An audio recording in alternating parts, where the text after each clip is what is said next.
Honorable President of the Senate, Mr. Wade Mark, Honorable Speaker, Mr. Jagdev Singh, Honorable Ministers, distinguished members of Parliament, Namaskar, Suprabhat, good morning. I am deeply honored to stand before you, the elected representatives of a proud democracy and a friendly nation. I bring greetings from 1.4 billion people of India. I also bring warm wishes from the people of Ghana, the country I visited just before arriving here. I am humbled to be the first Indian Prime Minister to speak to you in this iconic Red House.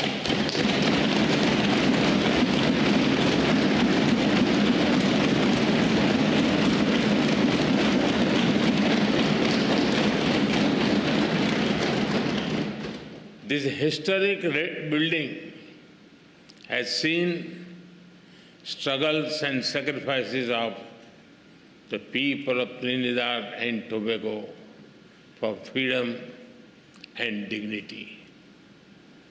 Over the past 6 decades, it has stood strong as you built a just, inclusive, and prosperous democracy. Friends, the people of this great nation have chosen two remarkable women leaders, the President and the Prime Minister.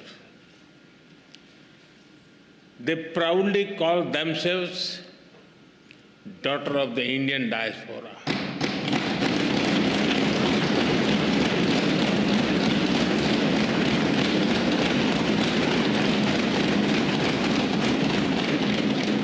They take pride in their Indian heritage. In India, we admire their leadership, grit, and determination. They are living symbols of the relationship between our countries, built on shared roots and shared dreams.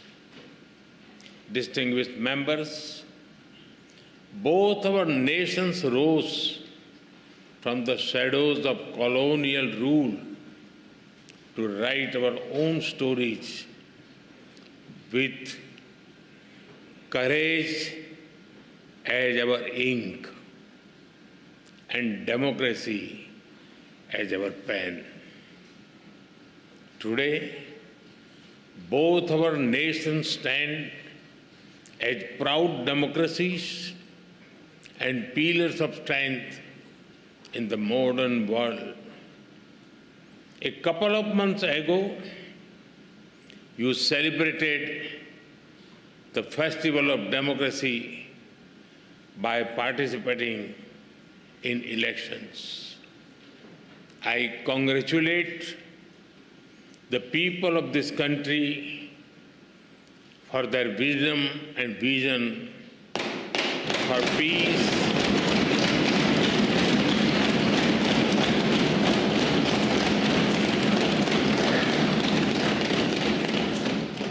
peace, stability, and prosperity. I also congratulate the newly elected members of this august House.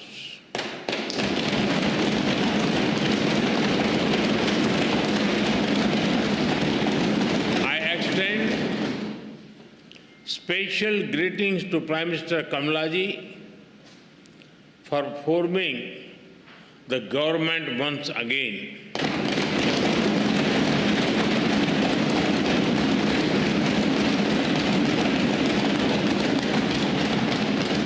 And I wish her continued success as he leads this great nation towards sustained growth and prosperity. Friends, when I look at the golden words of the Speaker's chair from the people of India to the people of Trinidad and Tobago, I feel a deep sense of emotion. That chair is not just a piece of furniture, but a powerful symbol of the friendship and trust between our two nations.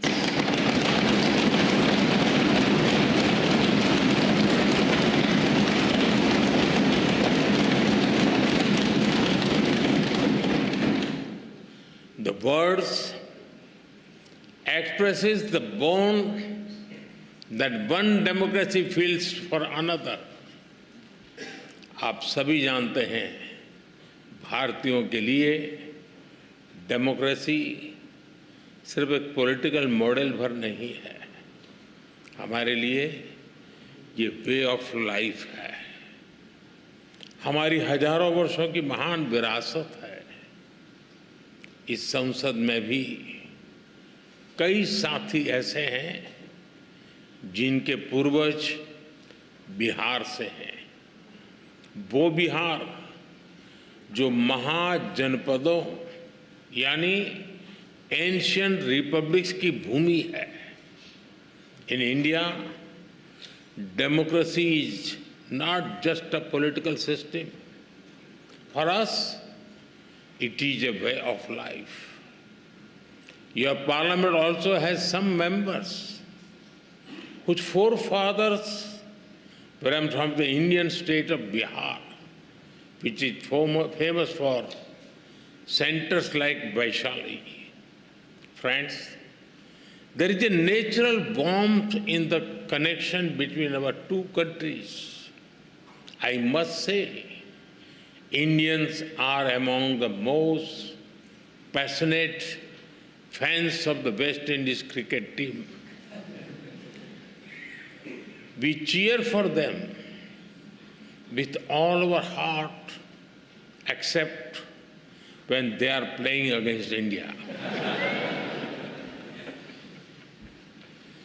The relationship between our two countries is based on the foundation of centuries-old bonds.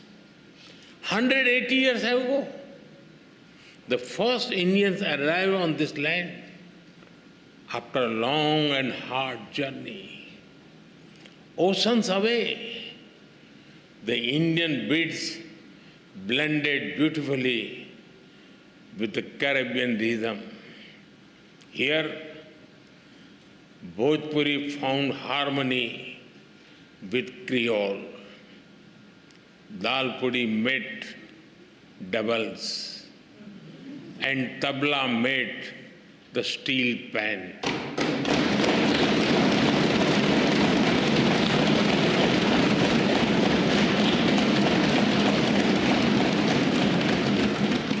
Today, the people of Indian origin are proud bearers of the red, black, and white flag. From politics to poetry, cricket to commerce, calypso to chutney, they contribute to every field. They are an integral part of the vibrant diversity that you all respect. Together, you have built a nation that lives its motto, together we aspire, together we achieve.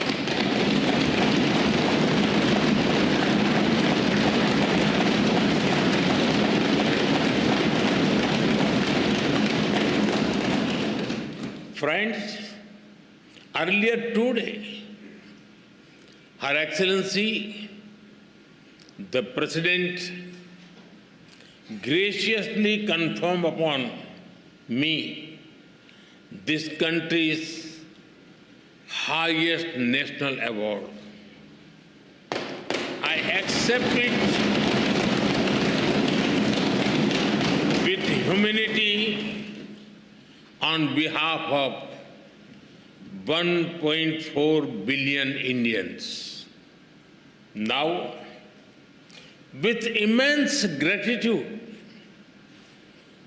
I dedicate it to the enduring friendship and the ancestral ties between our two nations.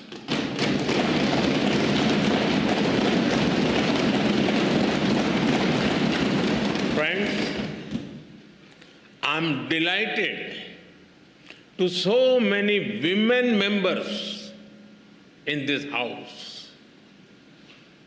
Respect for women is deeply rooted in Indian culture.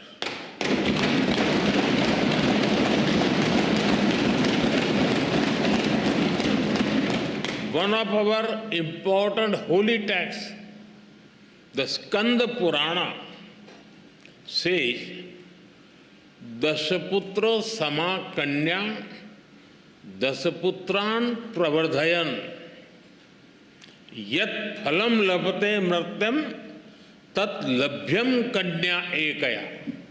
It means one daughter brings as much happiness as 10 sons. We are strengthening the hands of women to build a modern India. From space to sports, startups to science, education to enterprise, aviation to armed forces, they are leading India to a new future in various domains. Like you, we have our women who rose from humble beginnings to become our president.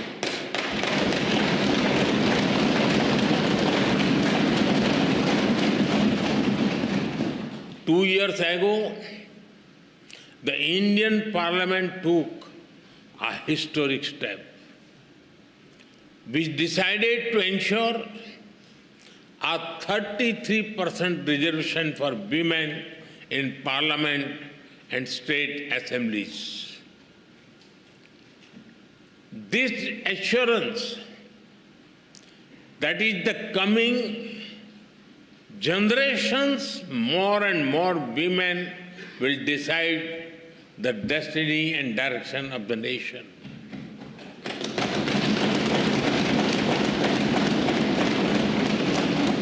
Women leaders are also thriving at the grassroots in India. Around 1.5 million elected women power local governor institutions. We are in an era of women-led development. This was also one of the important themes that we furthered during our G20 presidency. हम भारत में women-lead development का एक नया model विकसित कर रहे हैं। अपनी G20 प्रेसिडेंसी के दौरान भी इस मॉडल की सफलता को हमने पूरी दुनिया के सामने रखा है। Distinguished members, today India is the fastest growing major economy in the world. Every sector, every region, and every society is part of this growth story. India's growth is inclusive and people-centric. A recent report of the International Labour Organization notes that India's social security and welfare umbrella covers 950 million people. That is almost 1 billion people, which is a greater population than most countries in the world. Our vision for such inclusive growth does not stop at our borders. We see our development also as a responsibility towards others, and our priority will always be the global South.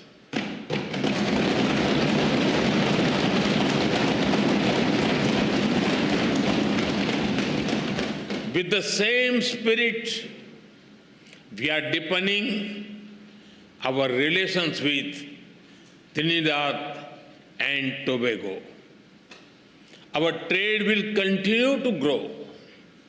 We will encourage our businesses to invest more in this country. Our development partnership will expand. Training capacity, building, and skill development will keep human development as its center. Health has been and will remain a key part of our partnership. Many Indian doctors and healthcare workers have been serving here with distinction. We are glad that you have decided to recognize Indian medical standards. This will ensure access to high-quality, affordable medicine for all. We also welcome your decision to adopt the UPI, digital payment system. It is a major step forward. UPI has revolutionized digital payments in India. Powered by the platform, India has become the nation with the highest number of real-time digital payments in the world.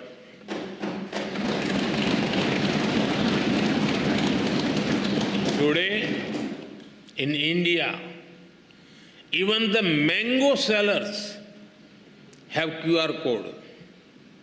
If you try to pay them in cash, they will ask you to use UPI because they don't have the change. We are also keen to collaborate on other digital innovations. As India develops AI tools to foster growth and development in the global South, Trinidad Tobago will be a priority nation for us.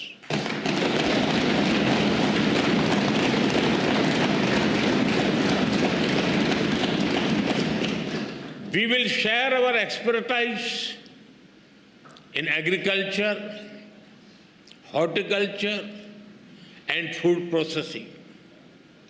Machinery from India will support your agro industry.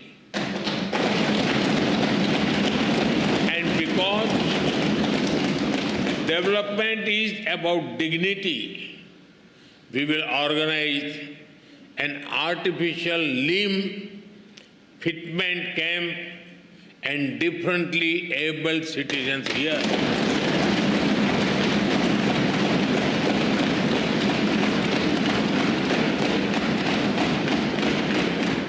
For us, there are no limits to our cooperation with you.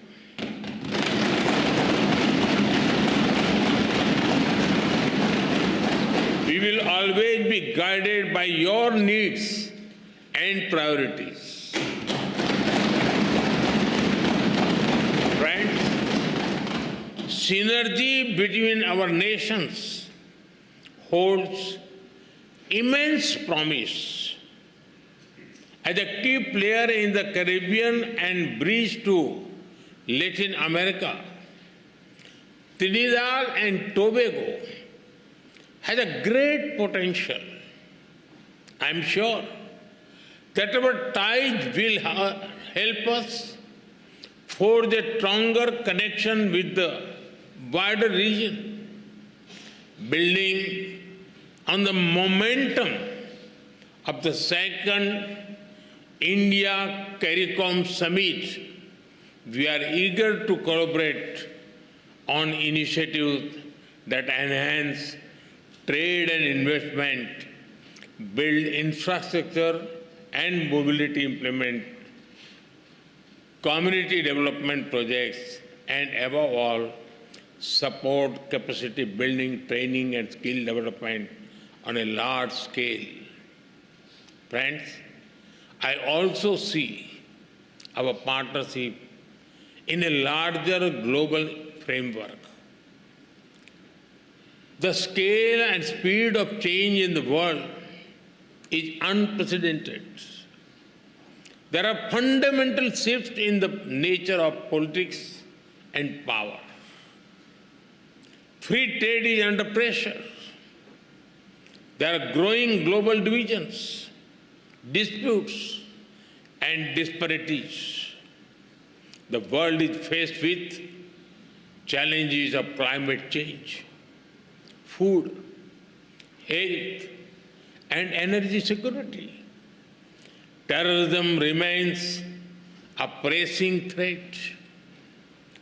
Colonial rules of the past may have ended, but their shadows linger in new forms. There are new challenges in space and cybersecurity. Artificial intelligence is unlocking the new opportunities as well as risk.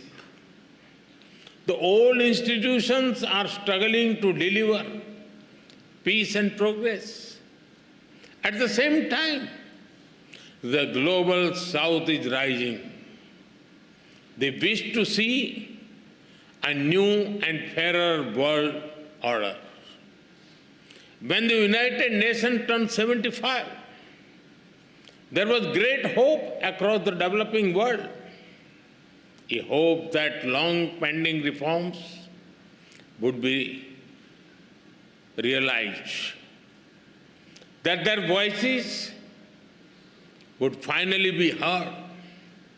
But that hope has turned into disappointment. The voice of the developing world remains on the margins. India has always tried to bridge this gap.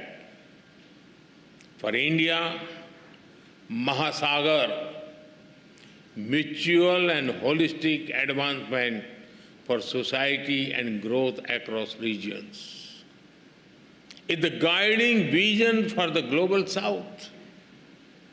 Whenever we got the opportunity, we have given voice to the global south. During our G20 presidency, we brought the concerns of the global south to the center of global decision making. During the pandemic, while caring for our 1.4 billion people, India provided vaccine and medicines to over 150 countries.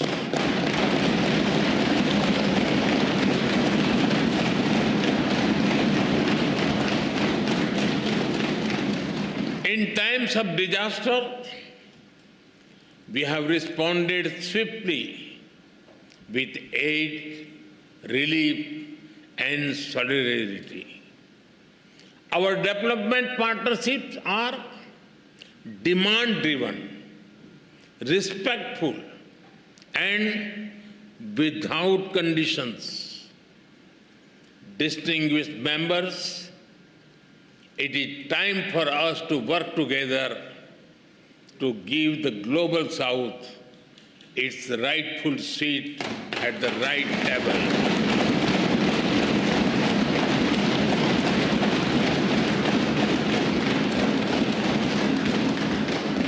To ensure climate justice so that the burden does not fall on those who have contributed the least to the climate crisis. we consider Trinidad and Tobago an important partner in this endeavor. Friends, our two countries may differ in size and geography, but we are deeply aligned in our values. We are proud democracies. We believe in dialogue, sovereignty, multilateralism, and human dignity. In these times of conflicts, we must remain true to those values. Terrorism is the enemy of humanity. This very Red House has itself witnessed the wounds of terror and the loss of innocent blood. We must stand united to deny terrorism any shelter or space. We thank the people and the government of this country for standing with us in our fight against terrorism. Friends, our forefathers struggled, sacrificed, and had dreams of better lives for future generations.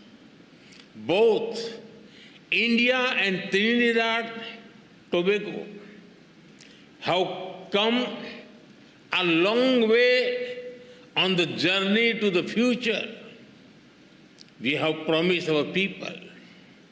But we still have a lot to do by ourselves and together. All of you, as members of the Parliament, have a vital role in shaping that future. From Ayodhya to Arima, from the Ghats of Ganga to the Gulf of Paria, may our bonds grow ever deeper and our dreams ever higher. With these thoughts, I thank you once again for this honor. As you say here, with grace and pride, respect due. Thank you. Thank you very much. Thank you.